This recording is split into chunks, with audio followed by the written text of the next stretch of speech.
episode 363 of the Cyberlaw Podcast, brought to you by Steptoe and Johnson. We're lawyers talking technology, security, privacy, and government, and the views we are about to express do not reflect the opinions of our institutions, our clients, our friends, our family, even our pets. But we've got a great lineup of news commentators today. Paul Rosenzweig from Red Branch Consulting, Nate Jones from Culper Partners, and Jamil Jaffer from the National Security Institute. I'm Stuart Baker, the host and chief provocateur for today's program. Why don't we start with a really detailed and, I have to say, kind of brutal New York Times article about Apple's compromises with the Chinese government over things that Apple is trying to define itself by in the United States: privacy and resistance to government overreach. Paul, what did you think was most interesting about that story? I'm going to answer that two ways, Stuart. The first way is kind of at the 10,000 foot level. What's really interesting is that the story confirms what most of us have understood but never really internalized, which is that there's a really significant, deep disconnect between Apple's public relations messaging here in the United States and in the West more generally, and how it acts in China. I think when I tweeted this, I said Apple's like the portrait of Dorian Gray, with the portrait stored behind the Great Firewall. Yeah, I mean, that's fair and accurate. I mean, in many ways, as a pro-business type person, I don't begrudge Apple the concessions it makes to get business in China. Their job is to make money, and if that's what it takes to get into the business, God bless them for their shareholders, of which I am one. But Apple has, as you've said, tried to paint themselves in America as the great protectors of privacy, including, for example, their recent changes that have put them at deep odds with Facebook over the cross-platform sharing of data.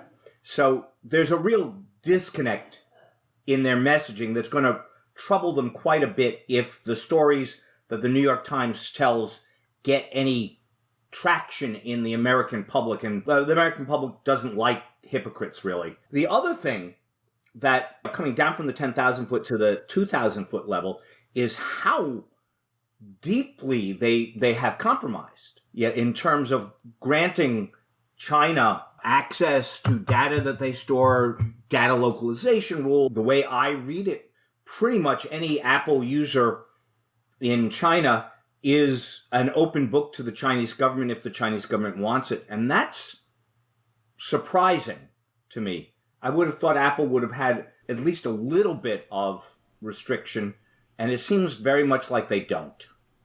Yeah, I agree with you. It looks as though they've changed their encryption at the government's behest, and even if they hadn't, the keys are almost certainly available to the government.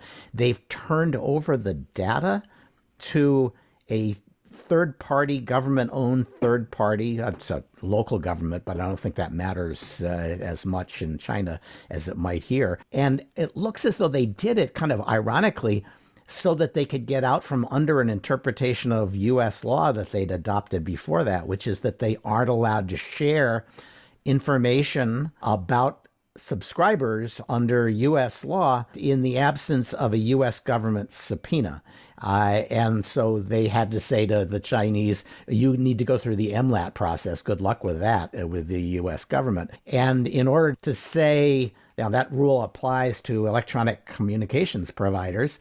And now I think they must be saying, we're not an electronic communications provider, or we're not providing the data somebody else is. We just let them take it.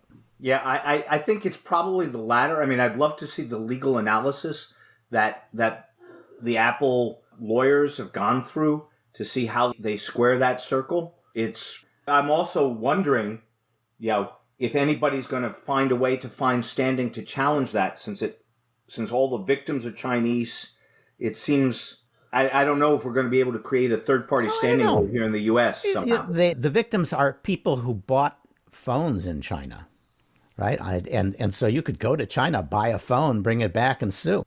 That may be. That's not a bad idea. Why don't you make that trip, Stuart? Because I might not come back. I've given away the game. Jamil? Yeah, Stuart. I mean, obviously, this is it's obviously a very challenging situation. You have a situation where Apple pushed back on the FBI back during the San Bernardino bombing with a known terrorist, or sorry, San Diego attack with a known terrorist, a dead terrorist, pushed back on giving access to an iPhone, and now apparently has been giving broad-based access to iCloud and the like and other data to the Chinese government. But it's not unusual. We saw this back with Yahoo back in the mid-2000s when Yahoo was actively fighting the U.S. government on the predecessor statute 702, the Protect America Act, all the while handing over information on dissidents in China to the Chinese. And so I think that Paul is right that this will turn on whether this gets resonance here in the United States. There's a lot of reasons to think it won't, in part because Americans seem very concerned about their own privacy, but less concerned about the privacy of others. And so while I take Paul's point that the American people don't love what they might see as hypocrisy, they don't seem to be willing to make people pay the price. And let's be candid, people love the products that Apple provides. I've got 8 of them sitting around me right now. At one time, in fact, as we got on this podcast, I was extolling the virtues of the AirPods Pro. So, and I'm as hawkish as they come on these things, and yet I bought 2 iPads last week. So I guess the question is, will people vote with their feet? And I think the answer is probably no. All right, let's turn to the other hot policy issue that is actually starting to bite ordinary Americans, which is ransomware. This week, the story is more the hospitals, whether they're in Vermont or Ireland, that are being hit by ransomware attacks. And it looks as though those attacks are actually a response by the ransomware gangs to past disruptions of other criminal activity by the U.S. government. Paul, are we ending up with problems in our hospitals because we took down botnets 6 months or a year ago? It may very well be the case. Criminals are uniquely variable and malleable. If we close one door, they'll find another. There's no end to the creativity of those who want to steal money. What I think we are on the cusp of, actually, is the start of a conflict between the governments of the world, not just America, but of the world, and the ransomware gangs that will remind us a lot strategically of the conflict between the U.S. government and the Cosa Nostra, the mafia, back in the 80s and 90s in organized crime. We'll wind up obviously deploying completely different tools, and we can talk a little bit about that if you want. But the criminal ransomware gangs think that they've found a weak spot, and they're going to keep hitting. I mean, look, the dark side people walked away with what, $90 million? Or yeah, and they got to shut it down on their own terms, right? It's interesting. I read an analysis that suggested that Putin might have shut them down because they had too great an effect on the U.S. But even leaving that aside, $90 million is a good week's work. Yeah. Exactly. And they'll probably start up under a different name with slightly different TTPs, and they'll have plausible deniability, or at least most people will have trouble saying these are the same folks. And the Biden administration, which probably doesn't know what it's going to do with Russia over ransomware, will have a reason not to do anything. Nate, there's a lot of people saying that we should do is ban ransomware payments. That's pretty controversial even among security hawks. Do you think there's any likelihood that a White House would do that? I think it's pretty unlikely. It's a pretty dramatic step. I tend to be one of those who is in favor of it, but it just seems like it would be too controversial. I mean, but as you're saying earlier, as this starts to really impact people's lives directly, the pressure will grow to do something about it. And when you look at the tools at your disposal, you have relatively few. And some of those, when you're talking about actual physical disruptions of these networks, going in and arresting people, it requires the cooperations of countries like Russia and some of the places where these Yahoos are located. And they've been pretty careful about where they impose these consequences on their victims. And Russia isn't one of the places they're typically targeting. And so despite creating incentives for action in the U.S., we lack some of those same incentives in the very places where we need people to go arrest these people. And so you're really left with these kind of technical disruptions and naming and shaming and things like that aren't always terribly effective, or going after the payments. I mean, I think one area you could see them get into if this gets bad enough is to the reliance of these types of people on cryptocurrencies and things that are untraceable. Go after those things, not in trying to shut them down, but in regulating them in ways that disincentivizes their use and just makes it a little bit tougher to hide their tracks. Well, if you were expecting regulation of cryptocurrency, this was a good week for you. Paul, did you want to talk about that? Three quick points. The first is banning the payments won't stop them any more than banning black market stops black market. But what it will do is make it really hard for people like you and me and Nate and Jamil to give advice, because we will be unable to participate in illegal activity. So it's a marginal thing. The second thing I would say is that it's not just governments. I think that one of the ways that we may see a change is private sector action, not in banning payments, but in refusing. AXA, the insurer in France, has announced that it's no longer going to write ransomware insurance payment policies. And no money, no ransom, no ransomware, right? And then there was ransomware before insurance, but the development of insurance has probably increased ransom demands by a factor of 10. And then the third thing that what you really need to do is get like Nick Weaver on, because he's in favor of destroying cryptocurrency altogether. And there's a solid argument to be made that it's one of those few things whose social utility is less and less apparent every day. Well, it is, of course, spurring all kinds of crime and attacks on hospitals and the like, but at least it's warming the planet, right? Exactly right. It's warming the planet, and we'll talk about that in a minute. Yeah. I don't want to jump to what governments are doing about this, but this story is a remarkable one. An old coal-fired plant up in New York has been refitted and is running again, producing electricity principally using natural gas instead of coal, which is, I guess, a step forward. But mainly they're doing it so that they can mine cryptocurrency, so they can run their data center, solving new problems, producing new proof of work.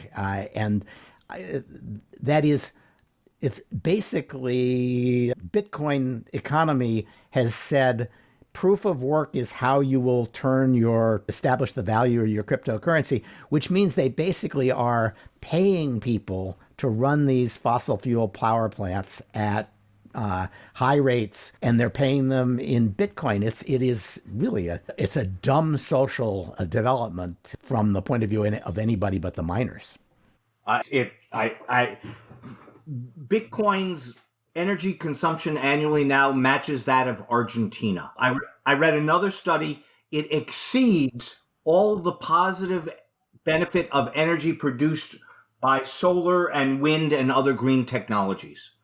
So it is more ecologically damaging than almost anything else we've done in the last 5 years. It blows my mind to create something that it doesn't really exist. Digital currency with a hypothetical value that nobody can actually cash out to. Yep, and if you tried to cash out, you should have done it last week, yes, or a week before that, because it's dropped about 50%. So what are governments doing? Beijing did something, Hong Kong did something, the Treasury did something. What's the quick tour of government approaches to cryptocurrency? Okay, a Treasury Department has done a few things. First off, they've reminded everybody about the OFAC requirements, that you shouldn't deal with people who are illegal, some of whom may actually be the ransomware guys, and that might be the way that they go further with more listings if we circle back to making ransomware payments illegal. That's kind of how it'll happen, I think. Treasury has issued guidance, that increases the regulatory requirements for cryptocurrency traders. Hong Kong wants a know your customer, essentially registration requirement. I think this is governments trying to deploy the machinery of their traditional regulatory regimes to a space that doesn't really fit very well. I'm not sure how successful they're going to be in the end. But that's a real question because, of course, there's a race to the bottom phenomenon. If you don't regulate cryptocurrency, lots of cryptocurrency companies will want to locate inside your territory. And so there's an incentive to be a little less aggressive than your neighbor. right. It's the traditional Delaware corporation incorporation question writ large, and that's okay. That's what competition's all about. But I suspect that the governments are pretty soon going to see the utility of a uniform or more uniform approach. Actually, I'll make this prediction for you. Watch cryptocurrency regulation be tied to President Biden's uniform international corporate tax negotiations. Oh, yes, it could easily happen. And because the experience of the big taxing jurisdictions is they can squash the little guys and force them to adhere to the rules that the big guys set. As long as they call it money laundering, they can pretty much force everybody onto one playbook. That's my guess. All right. Okay, Fisa is languishing without having been renewed, and it's probably losing steam rather than gaining it because increasingly people on the right are suspicious of the power of investigators, including national security investigators. In that context, the chief judge of the Fisa court has once again, he did this long ago, but it was his opinion was just released, saying that despite the fact that the FBI still has a lot of violations, he's not going to do anything other than tell them to fix the violations. At least that's how I read the opinion. Nate, what's the background here, and what did he actually rule?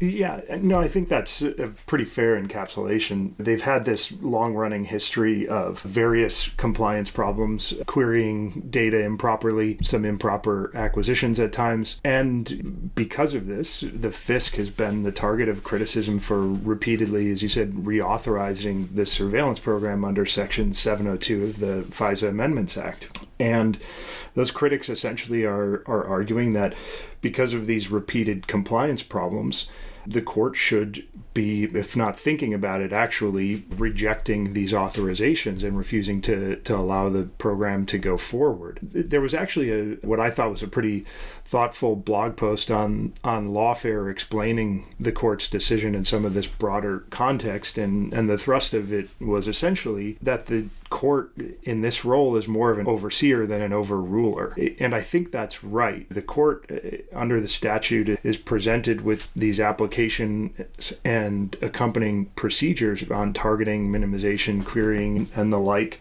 And under the statute, they're directed to authorize these things unless the application and these procedures are in violation of the statute or the Constitution. And so these compliance issues that the FBI is experiencing, some of them pretty pervasive, are relevant to that analysis. But if they don't rise to the level of clearly making these procedures and the application a violation of the Constitution or the statute itself, the court sort of has to reauthorize this program. Now, I think your perspective on this sort of depends on your baseline for analysis. When this program was created back in the day by Congress, and in full disclosure, I was working there on one of the committees of jurisdiction at the time, it was pretty well understood that there would be incidental collection of Americans' data at times, but they clearly said you can't specifically target Americans under Section 702.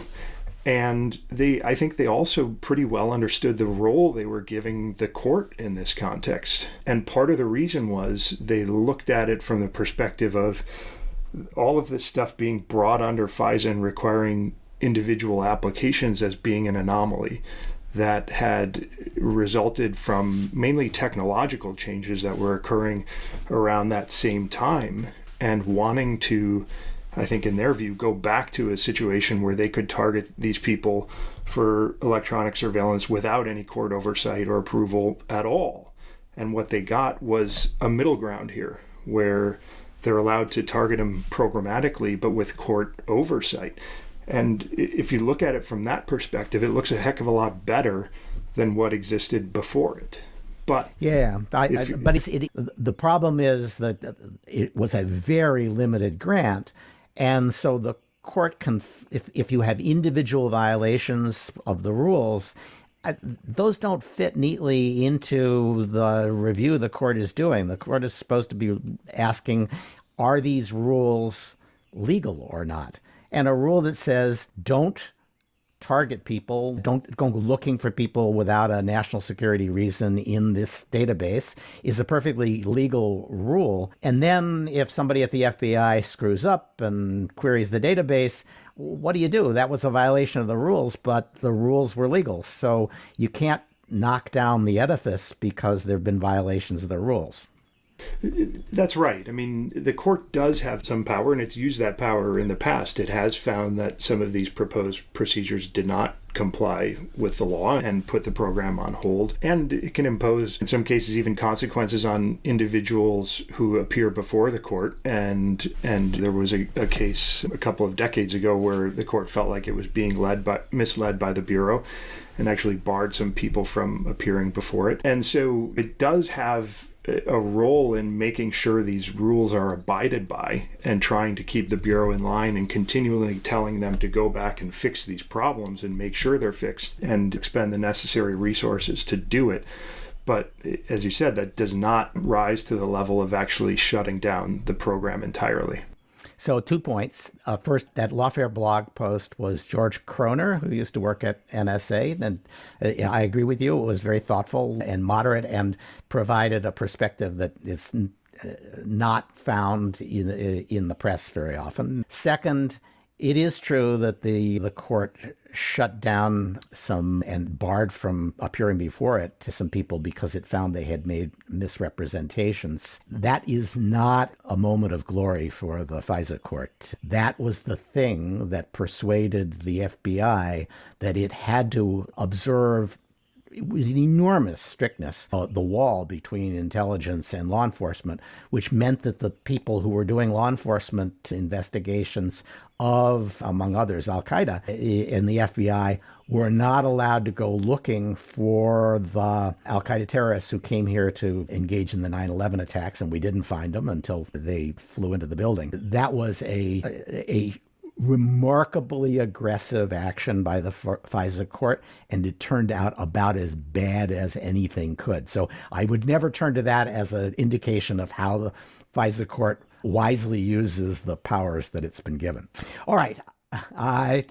Let's talk antitrust, because everybody in tech is, in fact, everybody who matters in tech is already being sued for antitrust violations. And Europe is really leading the charge here. Jamil, just a couple of stories last week indicating very aggressive action on the part of antitrust regulators in Europe.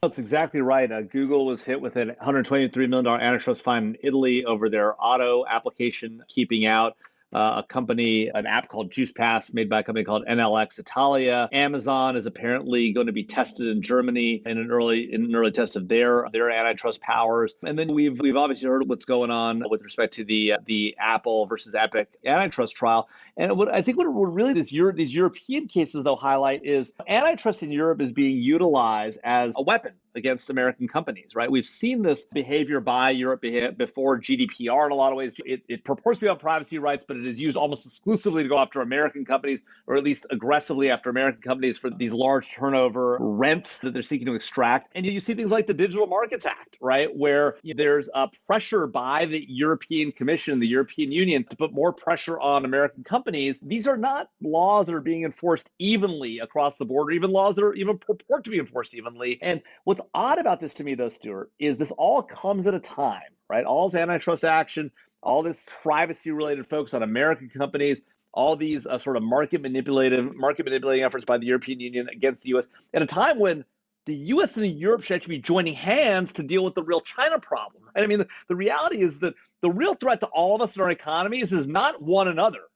It is the Chinese looming threat on the horizon. We see these massive trade deals that China is doing with Iran in the region. And what doesn't seem to be happening is the U.S. and Europe getting together and saying, hey, you know what? Tech innovation is good for our countries, good for our alliance across the Atlantic. We should promote tech innovation in the United States and in Europe, right? And not be fighting with one another over what are ultimately small things, right? And instead, what we ought to be doing is really pushing back against the Chinese and recognizing them for what they are, this IP stealing, right? A subsidizing beast that's making an effort to just undermine all of our overall economies. And so maybe it's too much to hope for, but I'm looking towards the G7 in June, the Biden administration coming with a newly renewed sort of diplomatic effort and hoping that we can try to find common cause on all manner of things, including the never-ending debate over Privacy Shield and discussion between us and the Europe over Privacy Shield. So I am a deeply skeptical person when it comes to the European Union. I think their business model, since they were formed in the 50s, the European Common Market, was designed to give the U.S. some assurance on national security grounds, maybe lip service, maybe more, while treating us as the main enemy on economic matters. And treating us as the main enemy on economic matters is still part of Europe's DNA, and their commitment to a national security alliance is much less than it was in the 50s or the 60s. So I think you've got a hard sell there to get them to make any compromises on these issues, and especially, to be candid, when all the things that they're saying about Silicon Valley, we're saying too. Well, so Stuart, I think there's two things we said about the Europeans, right? One is it doesn't have to be about national security for them. Let's talk about economic security. Making an alliance with us against China is much smarter than us, the US and the EU, going at the China problem alone. We're going to lose if we do not come together as an Atlantic alliance against the Chinese. That's number one.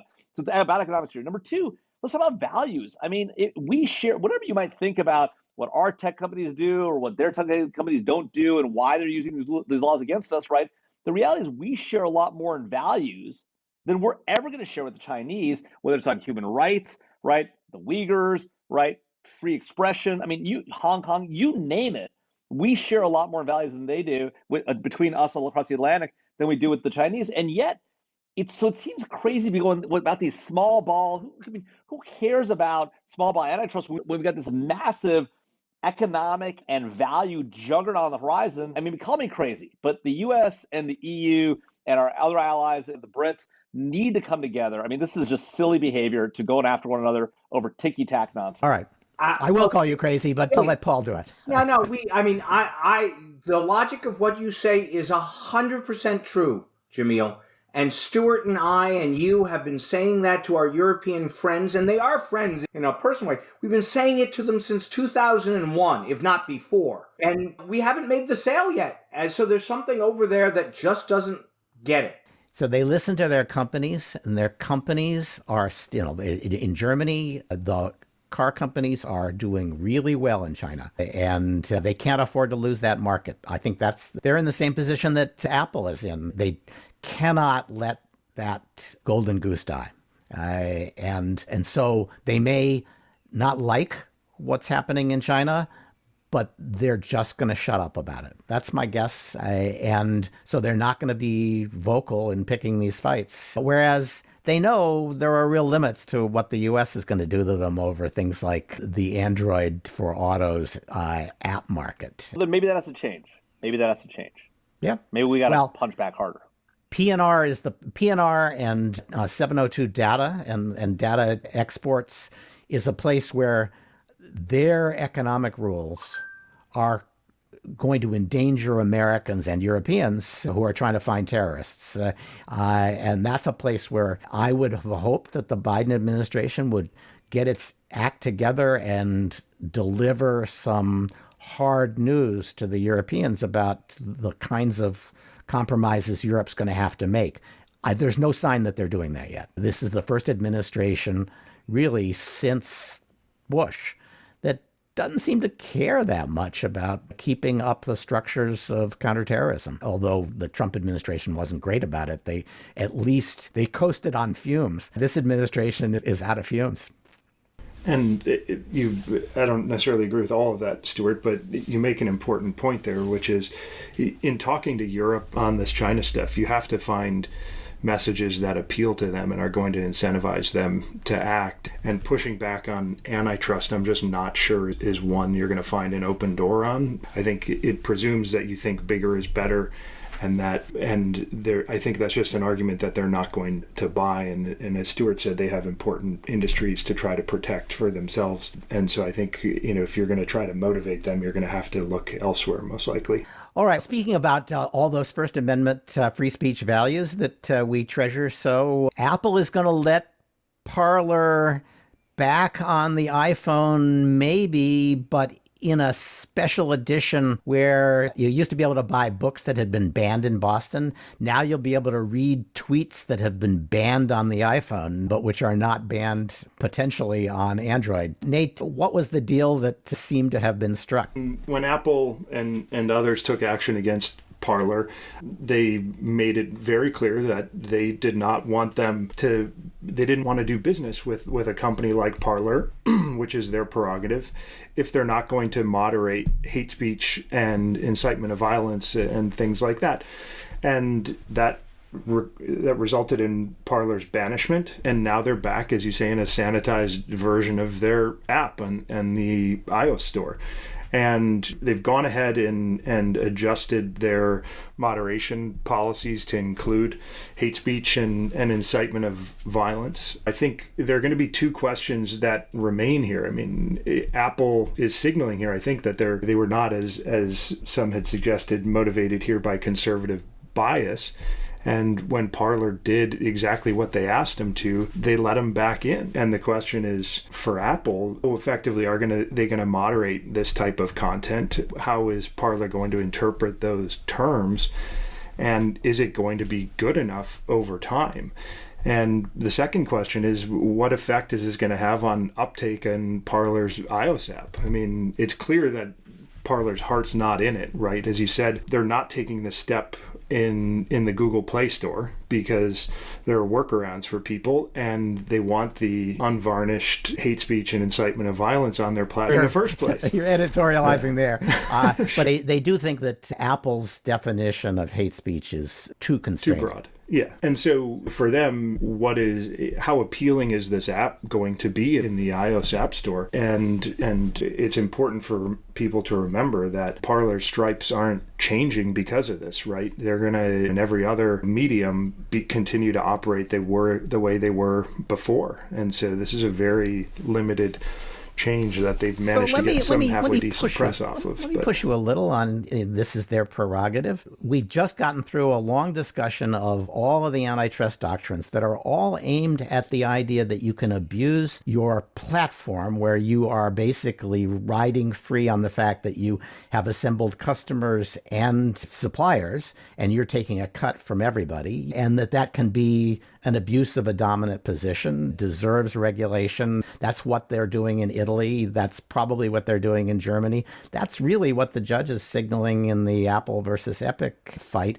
So I can see justifying a set of security standards on what you allow into your store. I can even see saying we don't want to become a porn distribution store. But, people who don't like what's said on Parler don't have to download it. So it's not as though their iPhone is being tainted by what other people are seeing on their iPhones. So you have to make a much different argument to justify Apple's decision to get into the content moderation business. I'm not sure how it's different from pornography, to be honest. And I don't view this I view it, I guess, qualitatively different from the kind of payments or things that are incentivized by financial motivations and potentially anti-competitive, whereas this is not necessarily lining their pocket. And I do think that even though people have a choice to download Parler, I do think there are legitimate questions about whether allowing it on there and allowing this kind of hate speech and incitement of violence onto the phone, you're on some level endorsing that. And these companies have to own it. And you see it in a lot of different contexts right now, where companies are being asked hard questions about whether their business relationships are a signal that they're supporting the activity of those they have business relationships with. And I think in this case, it clearly is. If you're allowing Parler on the App Store, you're on some level endorsing their behavior. All right, I'm skeptical of that, but I grant you that when you're saying we don't want porn, yeah, fair enough. Okay, let me go through 3 or 4 quick stories and wrap up. If you feel the need to interject quickly, please do. Ransomware, if you're worried about ransomware, as we said earlier in the show, they are protected in Russia because they don't attack Russians. And the way they avoid attacking Russians is many of these ransomware programs check to see what kind of typewriter layout you're using. And if it's a Ukrainian or Russian or Kazakh layout, they will not encrypt the data, which raises the question, why doesn't everybody install a Russian typewriter layout, at least as an alternative on their computers? It's why I was willing to use nicotine patches as a stopgap when we were worried about COVID. I didn't see any big downside, and it might work. And my guess is this won't work all the time, might not work half the time, but if it works once, it's probably a pretty cheap thing to do. So Krebs on Security has a discussion of that, and I haven't done it yet, but I'm seriously thinking about it. My big worry is that I'll log on one day and everything will be in Russian, and it might as well be encrypted, and I won't know how to get out. All right, there is a really good story in Wired about by Andy Greenberg about the RSA hack, which was we can now call it the original supply chain attack, when the Chinese stole all of the seeds for all of our secure IDs from RSA, and a lot of TikTok about what went on. A surprising lack of conclusion about whether the Chinese actually got a lot out of that attack or not. RSA execs now are saying, although they didn't say it then, that they question whether the Chinese were able to do much with the seeds that they stole. Interesting question. Maybe they were able to keep certain other information about who had which device out of the hands of the Chinese. Hey, Stuart? Yep. Just to jump in for your listeners, read anything that Andy Greenberg writes. Yeah, he's very good. In this space. I don't always agree with him, but he's one of the people that really digs down deep and is thoughtful. And it's not fake news. It's good stuff. Yeah, we've had him on in the past to talk about one of the books he wrote, and we'll probably invite him on again. Boy, end-to-end encryption is taking a beating in the British establishment. Ken McCallum went after Facebook, saying it was giving a free pass to terrorists by moving Facebook Messenger and encryption. This is the UK national security folks are much more comfortable in their place in the political establishment and, frankly, the estimation of the British public. And they are, I think, sooner or later, they're going to whap somebody upside the head seriously over end encryption and try to break the enthusiasm of Silicon Valley for it. Hasn't happened yet, but when a intelligence chief calls out a major company for giving a free pass to terrorists, you aren't far from seeing that happen. And an old friend of most of us is going to be joining the Justice Department from Uber. The National Security Division is going to be headed by Matt Olson. He's going to be nominated. In fact, I think his nomination's already proceeding. Maybe I'm wrong about that. But he was general counsel at NSA, head of the NCTC. He's had a whole exhausting career in national security. I'm amazed that he's willing to come back and take that abuse again. And maybe houses really are just too expensive in Silicon Valley, and he just kept his house here. And Paul, I assume you know him pretty well. Nate, did you work with? Yeah, quite a bit. And it's a great choice. We have common ground on this one. He's a fantastic lawyer and a fantastic human being. So good to see him back. All right. And now it comes the part where I apologize for my errata. This is a never-ending task. But last week I interjected a request that Jen Daskal let me know whether she was actually in the St. Elizabeth's cell that was used by Roscoe Pound. Roscoe Pound was the dean of the Harvard Law School for many years, and while he might have been crazy and almost certainly had fascist tendencies, he was never in St. Elizabeth's. That was... Yes, Stuart, I'd have stopped you then. Yeah, I would have appreciated it because, of course, it was Ezra Pound, a famous compatriot of T.S. Eliot, an enthusiastic poet and an enthusiastic fascist apologist, really a remarkable apologist for fascism, who was saved by the American establishment that said, oh, why don't we just pretend he's crazy for 10 years and then we can keep him from getting tried for treason. And that's what they did. He got off. But Roscoe Pound has my deepest apology, and whatever your defamation lawyers want me to say, I will say. Finally, everybody who's listening, if you've got suggestions for other things I got wrong or suggestions for things we ought to do right, CyberlawPodcast at steptoe.com. Leave us a rating if you could. Leave us a review. We'll read it on the air. Thanks to Weissman Sound Design for our music. This has been episode 363 of the Cyberlaw Podcast, brought to you by Steptoe & Johnson.